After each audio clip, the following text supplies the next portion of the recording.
maumivu bwana, wa makubwa hali gani sana Tanzania? moyoni. Juu ya haya yanaendelea katika nchi yetu. Make sure that una subscribe na kucomment hapo chini, pia una like hii video. Bwana, jana kumekuwa bana, jana na taharuki kubwa sana mtandaoni, ikimuonyesha video moja hivi ikisambaa sana mtandaoni, ikimuonyesha mwanajeshi anayetambulika kwa jina la Captain Tesha.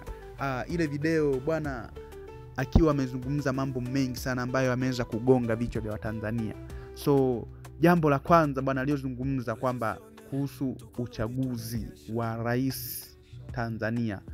So Mwamba kaongea vitu vingi sana, ingawa ile video ilikuwa ni ndefu sana, so mi hapa tu nafupisha tu kwa kifupi. So pale bwana akamtaja Rais Samia Suluhu Hassan kwamba anaenda against na katiba, anakiuka katiba, ana force sana kuwa rais. So kuna kitu nyuma yake.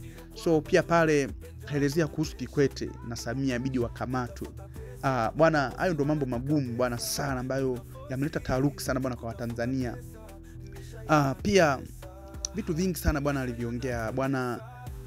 Licha ya hivyo bwana, kuna Watanzania wengine wamemuunga mkono Captain Tesha, japo kuna wengine wameenda against kidogo, wamempinga kwa hilo.